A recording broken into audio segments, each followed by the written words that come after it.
Hi hello నమస్తే welcome to SRS media. ఈరోజు మనతో ఉన్నారు.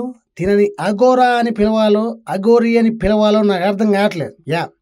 మరి తననే అడిగి తెలుసుకుందాం. హలో, ఎందుకు మీరు అగోరానా అగోరీనా? అమ్మవారి అనుగ్రహం శివయ్య ఆశీస్సులు నాకు ఎప్పుడూ ఉంటాయి ఆర్జీవి. నేను అడిగిన దానికి నువ్వు కరెక్ట్గా ఆన్సర్ చేయలేదు. బహుశా నీకు నా క్వశ్చన్ అర్థం కావట్లేదు అనుకుంటా. ఇప్పుడు మీరు ఆడనా మగనా? ఎగతాళి చేయకండి, నా పేరు అఘోరి అమ్మ. అయితే నువ్వు ఆడ అన్నమాట. చెప్పాను కదా అఘోరి అమ్మ అని. ఓకే, డన్, నాకు క్లారిటీ వచ్చింది. ఇప్పుడు నువ్వు ఆడదానివి, సారీ అఘోరి అమ్మవైతే ఒక అమ్మాయిని ఎలా పెళ్లి చేసుకున్నావు? నాకు రొటీన్ ఆన్సర్లు చెప్పకు, డిఫరెంట్ ఆన్సర్లు కావాలి. మీరు అదేదో లెస్బియన్ సినిమా ఒకటి తీసిరు కదా, మరి అందులో కూడా ఇద్దరు ఆడోళ్ళు ప్రేమించుకుంటారు కదా, మీరు ఆ సినిమా ఎందుకు తీసిర్రు? Good answer. యాక్చువల్లీ అదొక సినిమా, వాళ్ళు నటీనటులు. కానీ మీరు అలా కాదు కదా, శ్రీవర్షిని అమ్మాయి, నువ్వు అమ్మాయిగా మారిన అబ్బాయి. చూడండి, నేను అబ్బాయిని కాదు అఘోరిని, అదే అమ్మాయి లాంటి అఘోరివి.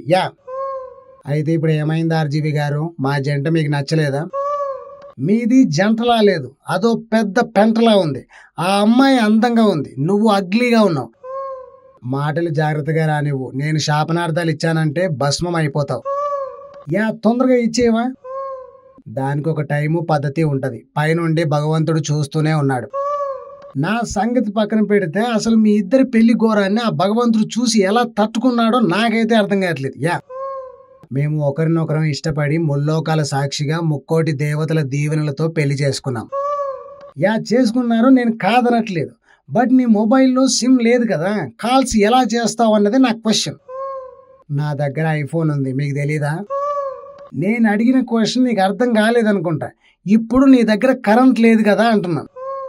మాకు కరెంట్ అవసరం లేదు, మేము కారులోనే తిరుగుతాం, డీజిల్ ఉంటే చాలు. ఇప్పుడు నువ్వు అమ్మాయితో కలకాలం కలిసి ఉంటావు కదా, మరి ఆ అమ్మాయికి ముద్దు ముచ్చట అనేది ఉంటుంది కదా. నేను మా చిన్నుని లైవ్లో ముద్దు కూడా పెట్టుకున్నాను. ఇక ముచ్చట్లయితే రోజు పెట్టుకుంటున్నాము, మీరు చూడట్లేదేమో టీవీలో. మరి మీది ఐశ్వర్య అభిషేక్ జంట, నేను మిమ్మల్ని చూడాలి.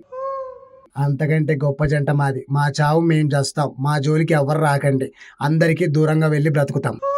ఇప్పుడు నేనేమంటున్నా అంటే, నీ దగ్గర విషయం లేనప్పుడు ఎలా కలిసి బతుకుతారు? చూడండి, బ్రతికి చూపిస్తాం, మేమంటే ఏంటో చూపిస్తాం, అర్థమైందా? నా 8th సెన్స్ ప్రకారం మీరు ఎంత దూరం వెళ్ళినా ఆ అమ్మాయి ఇంకో 4-5 నెలల్లో నువ్వు వేస్ట్ అని చెప్పేసి తిరిగి ఇంటి బాట పడుతుంది. అప్పుడు నువ్వు ఒక్కడివే మళ్ళీ పెద్ద గుండ్రాయి మీద కూర్చొని తపస్సు చేసుకో.